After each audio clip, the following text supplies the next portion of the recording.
नमस्कार दोस्तों, हमारी गुजरात यात्रा के पहले दिन पर आपका स्वागत है। एक ऐसा यात्रा जिसमें था धाम, धर्म, जंगलों की जंगली हवा और भरपूर मनोरंजन। हमारी यात्रा शुरू हुई 24 दिसंबर 2025 को बेंगलुरु से अहमदाबाद की फ्लाइट के साथ, जो पुणे होकर जा रही थी। हमने सुबह 8 बजे की उबर बुक की थी और सफर शुरू किया।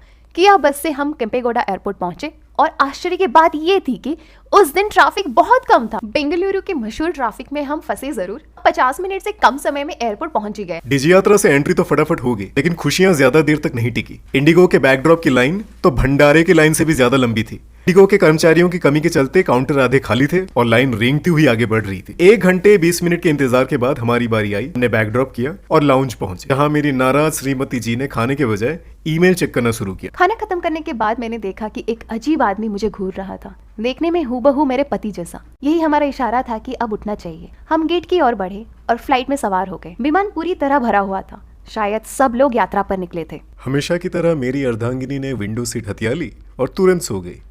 थोड़ी बहुत नखरेबाजी के बाद हम पुणे एयरपोर्ट पहुंच गए। क्योंकि पुणे एयरपोर्ट इंडियन एयरफोर्स की बेस है, इसलिए हमने ज्यादा शूटिंग नहीं की। सिक्योरिटी चेक इन के बाद हम लाउंज पहुंचे, कुछ खाया पिया और गेट की ओर गए। अगली फ्लाइट थोड़ी सी डिलेड थी क्योंकि विमान अभी तक पहुंचा नहीं था। तब तक हमने एयरपोर्ट की महंगी दुकानों को देखकर ही मन बहलाया। At least the flight isn't cancelled. ये सोचकर कि कम से कम हमारी फ्लाइट कैंसिल नहीं हुई, मेरे पति ने कैमरा चालू रखा और मोबाइल की पूरी बैटरी खत्म कर दी। आखिरकार बोर्डिंग शुरू हुई और हम अहमदाबाद की ओर रवाना हुए। अर्धांगिनी ने एक बार फिर से विंडो सीट ली, सोई, चिड़ी, फिर सो गई और आखिरकार हम अहमदाबाद उतर गए। शहर का पहला दृश्य ही बहुत सजा संवारा और सुनियोजित लगा। समय आ गया था फ्लाइट से उतरने का। फ्लाइट से उतरे, एक खूबसूरत सी सनसेट देखे एयरपोर्ट पे और निकल पड़े बेल्ट नंबर 3 पर, जहां हमारी बैग आने वाली थी। बैग आने में इतना वक्त लगा कि श्रीमती ने दूसरी ओर जाकर खुद बैग ढूंढ निकाला। बैग मिलने के बाद एक रोबोटिक क्लीनर ने मेरे पति के दिमाग के कचरा साफ करने में ट्राई की।